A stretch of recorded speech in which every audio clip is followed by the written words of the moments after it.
Baby frock, paper drafting और सिलाई।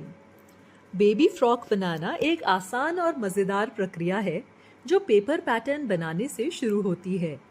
यह पैटर्न हमें फ्रॉक का सही आकार और डिज़ाइन तय करने में मदद करता है। जब पैटर्न तैयार हो जाता है तो फिर मशीन से सिलाई करते हैं, जिससे वह कागज़ पर बना डिज़ाइन असली कपड़े में बदल जाता है। यह दोनों कदम, पैटर्न बनाना और सिलाई करना, सही आकार की बेबी फ्रॉक बनाने में मदद करते हैं और हमें अपनी रचनात्मकता दिखाने का भी मौका मिलता है। यह कौशल सीखना किसी भी गारमेंट को बनाने के लिए जरूरी है, चाहे वो अपने लिए हो या किसी और के लिए।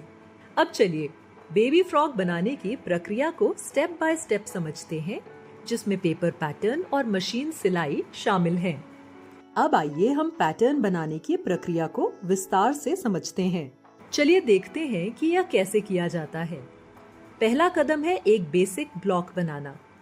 सबसे पहले एक बेसिक ब्लॉक जैसे कि बॉडी ब्लॉक, स्लीव ब्लॉक और स्कर्ट ब्लॉक तैयार किया जाता है। यह एक सामान्य आकार होता है जो शरीर के नाप के अनुसार बनाया जाता है।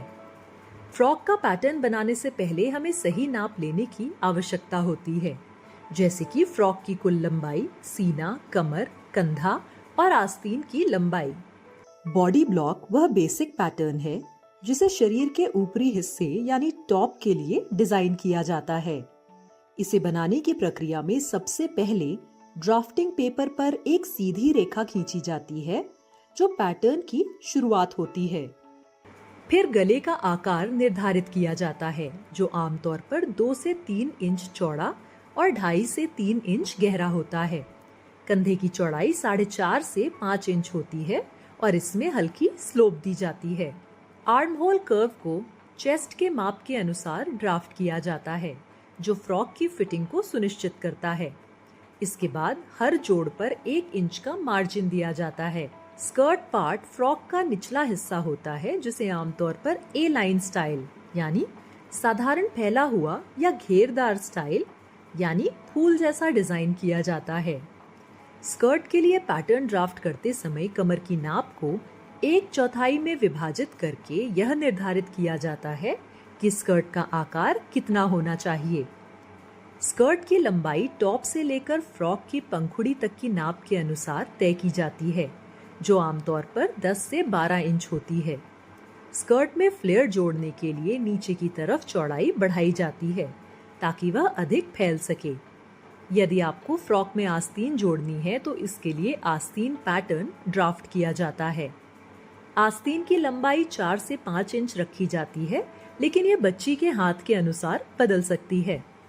आस्तीन की चौड़ाई कंधे से मेल खाती हुई हल्की ढीली होती है ताकि बच्ची को आरामदायक लगे। आस्तीन के लिए क्रीज और सिलाई के लिए मार्जिन जोड़ना न भूलें। पेपर पैटर्न बनाएं। मशीन पर प्रैक्टिस करने के लिए सबसे पहले पेपर पर एक पैटर्न तैयार करें। पैटर्न बनाते समय यह ध्यान रखें कि इसे बनाने में कितना समय लग रहा है। अगर आप केवल सीधी लाइन का पैटर्न बना रहे हैं तो देखें कि उसे बनाने में कितना समय लग रहा है और आप किस गति से काम कर रहे हैं। पेपर पैटर्न को काटने के लिए सबसे पहले ड्राफ्ट किए गए पैटर्न को सावधानी पूर्वक कैंची से काटें। फिर प्रत्येक टुकड़े पर उसका नाम जैसे फ्रंट, बैक, स्लीव आदि लिखकर लेबल करें। पैटर्न पर ग्रेन लाइन, फोल्ड और सिलाई के चिन्ह भी अंकित करना महत्वपूर्ण है। सभी टुकड़ों को काटने के बाद प्रत्येक हिस्से पर सिलाई मार्जिन जोड़ना आवश्यक है। सामान्यतः सिलाई मार्जिन 1 इंच का होता है। ग्रेन लाइन का निशान लगाना न भूलें, जिससे कपड़े को सही दिशा में काटा जा सके। गले और किनारे की फिनिशिंग से सिलाई की शुरुआत करें। गले के सामने वाले हिस्से पर पाइपिंग या कपड़े की पट्टी सिलें ताकि वह साफ और सुंदर दिखे। पीछे के हिस्से में एक प्लैकेट बनाएं, जो वह हिस्सा होता है जहां बटन या हुक लगाए जाते हैं, जिससे फ्रॉक पहनना और उतारना आसान हो जाता है। गले और किनारों की फिनिशिंग से शुरुआत करें। गले के सामने वाले हिस्से पर पाइपिंग या कपड़े की पट्टी लगाएं और पीछे के भाग में प्लैकेट बनाएं, यानी ऐसा हिस्सा जहां बटन या हुक लगाए जा सकें, ताकि फ्रॉक पहनने में आसानी हो। स्कर्ट के निचले हिस्से को, जिसे हेम लाइन कहते हैं, मोड़कर सीधी सिलाई करें जिससे सफाई और मजबूती बनी रहे। इसके बाद कंधे की सिलाई करें। फ्रंट और बैक बॉडीज को कंधे की लाइन से जोड़ें। पेपर के दोनों हिस्सों को अच्छे से अलाइन करें ताकि वे बराबर आएं। फिर सिलाई मशीन से सीधे लाइन में सिलाई करें। अब बारी है स्लीव्स यानी आस्तीन लगाने की। स्लीव्स को आर्म होल के साथ सही से मिलाकर जोड़ें और सिलाई करें। सिलाई करते समय ध्यान रखें कि स्लीव्स की कर्व और आर्म होल अच्छी तरह मेल खाए। फिर स्कर्ट और बॉडिस को जोड़ना होता है। स्कर्ट के टुकड़े को बॉडिस के निचले हिस्से से मिलाएं। अगर स्कर्ट में फ्रिल या प्लेट्स हैं, तो पहले उन्हें पेपर में फोल्ड करके पिन या हल्के ग्लू की मदद से सेट करें। फिर सिलाई मशीन से बॉडिस के साथ जोड़ें। इसके बाद बाजू और दोनों साइड की सिलाई करें। दोनों साइड यानी बगल की सिलाई करते हुए ऊपर से नीचे तक सीधी सिलाई करें, जिससे फ्रॉक का पूरा ढांचा बन जाए। अंत में फाइनल टच दें। अब पूरा फ्रॉक 3D शेप में आ जाएगा और पेपर से बना होने के बावजूद वह असली कपड़े के फ्रॉक जैसा दिखाई देगा। यह अभ्यास के लिए एक बेहतरीन तरीका है जिससे सिलाई की बुनियादी समझ का विकास होता है।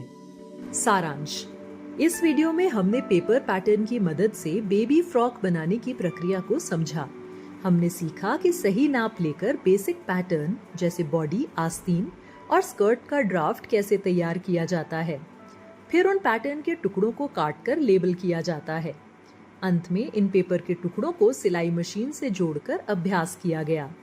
यह प्रक्रिया परिधान निर्माण की समझ और सिलाई कौशल को बेहतर बनाने में मदद करती है।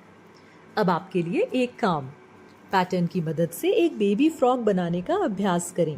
सिलाई करते समय अपनी प्रक्रिया को ध्यान से देखें और जो भी समायोजन आपने किए हैं उन्हें नोट करें।